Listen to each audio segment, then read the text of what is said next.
Alright guys, so we're right in here where we're going to put up a blind. You can see the yellow brick road behind us.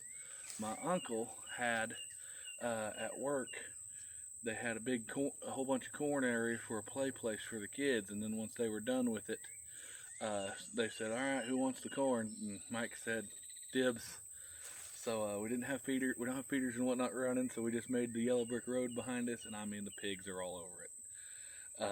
We came down here last night, and as soon as we come around the corner, there was like 30 of them lined up. So we're here tonight, and we're popping up a blind right here because I have killed plenty of pigs on camera and plenty of pigs in general with a bow. My father, who has a shorter draw length than I, and even freaking lighter arrow than I do. I'm running a 360 grain arrow at 72 pounds. He's only running 60 pounds with like a 296 grain arrow or something around in there. I'll make sure those are right with him later. So we're in here. There were some big pigs, and our kind of thoughts is if he can get in here and stick one on the ground and blow all the way through it with his arrow, or even just get enough penetration to kill the pig, which we know he is because he shot all the way through a deer last year long ways. Yeah, we're gonna pretty much say the light and fast argument is over. So let's get this blind put up.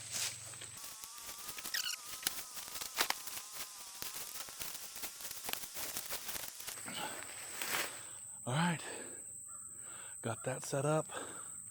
Got plenty of shots that way and right there. So can hear Dad coming back. He's got the second share, and he's got my machete with him to go ahead and clear these lanes out on a little bit better and everything like that. This will be here for a couple days. We'll be in here on Saturday. Let's see what happens. All right, we're in the blind here. I'm set up right behind Dad. Our main shooting, him being left-handed, is going to be to the left. We do have a shot right here close to the right as well. But we've got him set up, him being left-handed, to shoot where the primary shooting lane is that direction. So we'll see what happened yesterday. One of our team members was just over there a little ways, shooting a 3D course, and they said they could hear them down here making a freaking racket. So hopefully they'll be back here tonight, and Dad will be able to stick one here with the bow at what grain arrow in poundage? 295 grains at 59 pounds, 27.5-inch draw. Yeah, it's a Twizzler arrow. And if for some reason the Mr. Mathematician is somehow wrong, I have a 308. But we ain't gonna need that. Oh yeah, he's an old racket. He's got gray all over him, man. He's thin.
Draw.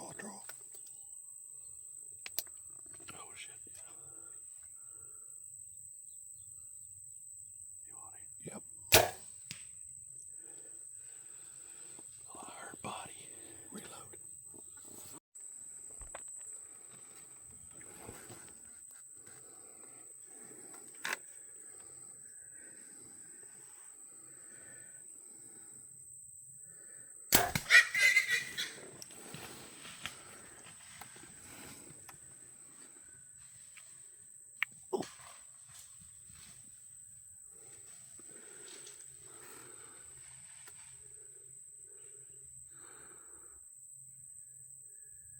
Well, we know you got that one. So we got some work to do. Let's go find some pigs. I mean, this one we know is toast right up here. I heard him crashing and everything. The first one, I mean, nothing. I mean, looked like a good shot on camera there, but there was so much chaos. I didn't hear him crash because there's so many pigs running in every direction. But that first one's a freaking monster.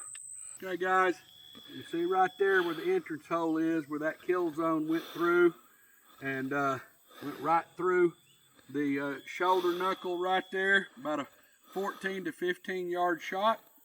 Apparently about 45 degrees too. I shot him in some tall grass, and there is where the exit hole was. So about a 45 degrees, and did not even hurt the kill zone. So didn't get the complete pass through arrow out the other side that I wanted, but I did hit the shoulder. 295 grains, traveling 312 feet per second, 100-pound pig. Not no monster, but that's harder than any deer around here that we're gonna hit. But we're gonna go look tomorrow. I did hit a monster earlier, and we think it's dead down there, but we ain't got no blood going to it, but it sure looks like it on film, so we're gonna check again tomorrow morning. All right, folks, so here we are, 2 weeks removed from the hunt now. It's taken us 2 weeks to get here because, the following weekend, we went to ASA State. Yep. And had a good time there, ran a booth. I ended up shooting a 269 and you shot a 268. Neither one of us podiums. We both suck, but I at least beat him. That's about up point. He likes to brag about beating the old man. I mean, come on. Anyway, we had a good time there, and also while we was there Saturday night at the Airbnb, we was able to hook the phone up to the TV and rewatch the footage of that first pig, and we believe we figured out what's happened. Like I said, 2 weeks removed here. We got some hindsight 2020 to share with you. Yeah. So, my brother, what exactly happened? Well, my brother pointed out there on the big screen that he said, you hit that limb. And you and I said, what limb? And then we looked it back, and there's a dead limb. You can see it plain as day if you look at that footage now. And I clip the limb and shot a piece that About 8 inches of it. Yeah, just shot it off, and then hit the hog. It appears high front shoulder, just above the spine. Right, the dead zone. Yeah. And so not a non-lethal hit, all the way to the point that I'm about 80% sure I shot at him again with a 7 mag last night and apparently missed because we just looked for him again and there's nothing. We're not going to spend 3 days looking for him this time. No, because we did last time, and because when you initially watched the video and listened to the wallop, and as calm as I was making the shot, and what we thought we would see on the phone, I thought you drilled him. yeah, Because if you look right where the 16 is, right behind the shoulder, all 3 spots that you now can see orange fletchings, yeah, where you actually hit him, but right there, I thought you shot him and got all the way through him because I thought I was seeing a hole where blood was coming out. right. But then we found no blood on the ground. It had to be the liquid mud. Had to, because he That just was came all. out of the pond. Yeah, I mean the pond is literally 80 yards from where I shot him at. And we literally heard him splash out of the pond Right. and then come up there come down there to us. But man, that pig was everything we were looking for. I mean, I'm guessing this thing to be 250 pounds plus. Between 250 and 3 is my guess. Right. Now, I know the internet people are going to tell us he was 50 pounds. Probably. But he was a big boar. He was a good boar. Literally the only thing on that we didn't like was that he stepped behind a tree right as you pulled the trigger, footage-wise, and then a limb. Yeah. And we practiced shooting between and around limbs all summer long. Never saw that one. Never saw it at all. Not until a week later on camera. But then 5 minutes later, after that shot, on the video there, I say reload because he didn't squeal, and I said reload. They're coming back. I've killed enough pigs at this point and studied pigs enough that most time if they don't squeal, they come back. Right. They come back within 5 minutes, and sure enough, right in front of us this time, another good boar come in. About 14, 15 yards. And that one you didn't miss. That one you 15'd. About a 45-degree to me shot, went through the muscle of the shoulder, which then would have put me through the center, but at an angle of the shield, and came out the last rib, broke the last rib, and had 4 inches of arrow sticking out. Right. And he probably ran an 80-yard circle, but as the crow flies, he went 50 yards and fell over. Yeah, 50, maybe 60. Yeah, he was trying to get back to that pond, is what it looked like. Yeah, because he was about 20 yards from making it to the pond. He didn't quite make it there. But I mean that one. I mean, whenever you shot that one, he took off squealing. He was crashing through the brush, and we heard him hit the ground and go to thrash, and we knew he was toast. Right. And then we went to looking for the other pig, for the first pig, because again, when you first shot, we both said, why'd that take so long to get there? Right. Which we now know because you get a twig and that slowed you down. And then we went looking for blood. There was nothing. Well, no blood. Hit a twig, and the left and right was still good. Stay true. Yeah. You straight high where you wanted to be, and we found no blood. We also found no arrow. Yeah.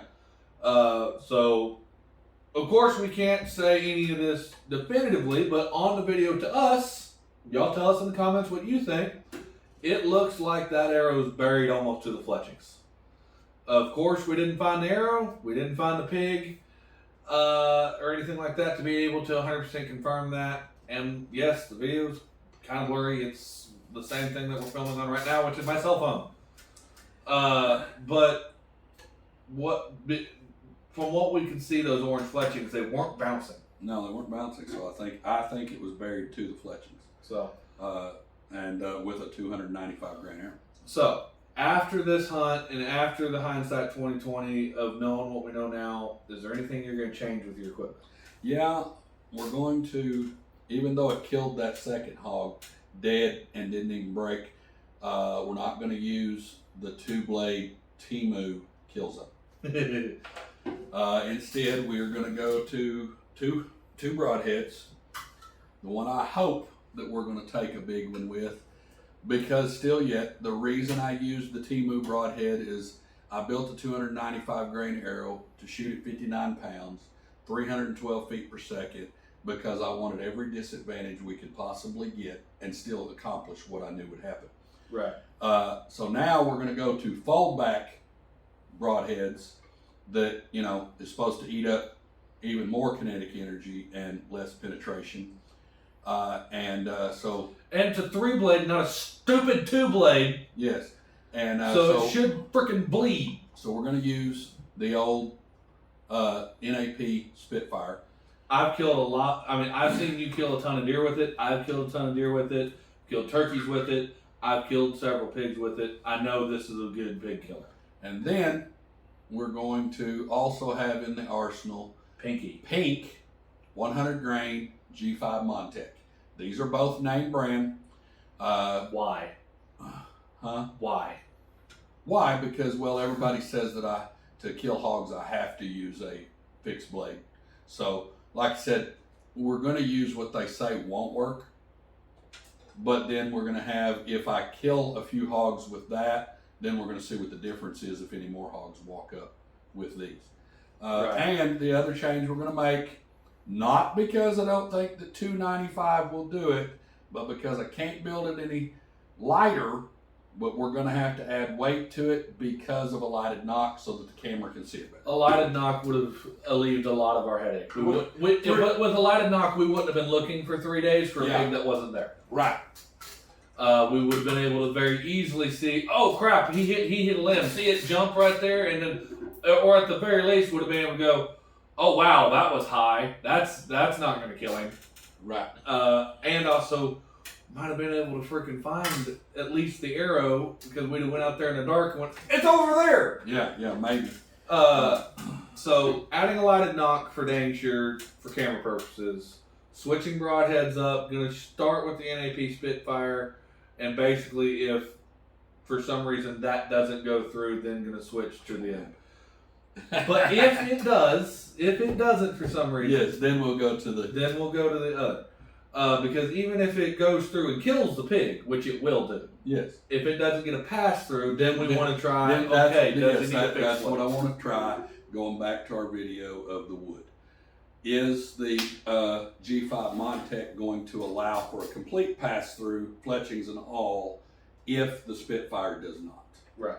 Which which I think you'll blow through it, no problem. Guys, what I hope you're seeing here from us, and hope what you're hearing here from us, is us trying to be completely honest with you on what we feel happened on the hunt and happened out there in the woods. Because we spent 3 days looking for a pig that wasn't there. we thought we were smelling him, but both of us forgot that I kind of disintegrated a armadillo with a 44 Magnum, and you shot 3 raccoons. Yeah. So it must have been what was smelling, and in that ground cover, we just couldn't find anything. Yeah. But so I hope you're hearing that we're being honest with you. Both the good and the bad. The good being the first one the second one that went 50 yards, fell over. You know, I do want to say one thing about the second one and the 2-blade kill zone that you hate so bad. I hate any 2-blade broadhead. Yes, I know. Whether it's the Chinesium, Timu broadhead, or Beast, I don't like any 2-blade whatsoever. Right, and you don't like them because my theory's always been, what if they land just wrong and slide between that or under or over vitals? That's one thing, sure. The other reason, every single deer I have ever freaking shot with a 2-blade broadhead, my colorblind ass can't follow the blood trail it leaves. But what I wanted to say, that I was very impressed, and in the last few years, me and your Uncle Mike have used these Timu broadheads and killed a lot of deer. A lot of deer. So I was impressed with the fact that it went through the shoulder, through the shield of a 100-pound hog, and out a rib, and didn't break or bend a blade. Yeah, it did a good job. Yes, I still hate it. But I hope you're seeing that we're taking the good, we're telling the good and the bad. And the other deal is, if there wasn't a limb there, if there wasn't a limb there, we'd be probably sitting here telling you about this massive boar we killed that went 40 yards. But if that limb wasn't there and we still wasn't finding the pig and was having all the same results, and we did not have a limb there to see, we'd be sitting here, maybe we need to rethink this, maybe you do need to build a heavier arrow. Right. But there was a limb. We have an excuse. Well, and what we're going to do is add the lighted knob, 8 grains to the arrow. So I'm gonna add 1.5 pounds. So we're gonna go from 59 to staying at 5 grains per pound. Yeah, we're gonna go from 59 to almost 61 pounds. Right. So we're still gonna be traveling 312 feet per second, and we're gonna see what happens then with a lighted knock to be able to track. That's the only reason we're changing the arrow weight. Guys, it is the beginning of August.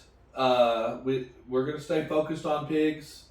Yes, we're gonna be doing stuff getting ready for deer season too. But every chance we can get to go out and try and get him a pig shot. I've killed plenty of pigs on camera at 5 grams per pound. We know it works with my draw length.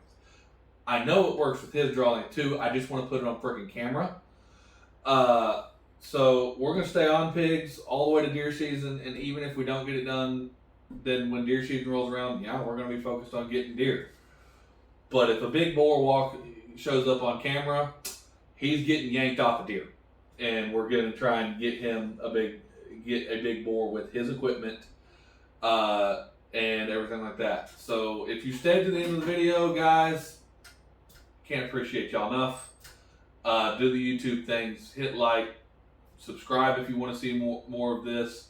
But this was Hog Hunting with Light Arrows, Part 1. Stay tuned, and we will get a Part 2 out whenever we can get Part 2 hunted. So the hunt continues. We're just trying to show that you don't have to have heavy arrows to hunt whitetail deer and pigs. Game larger than that, totally different discussion that we are going to have at a later time. Absolutely. Guys, God bless. Good night. Okay.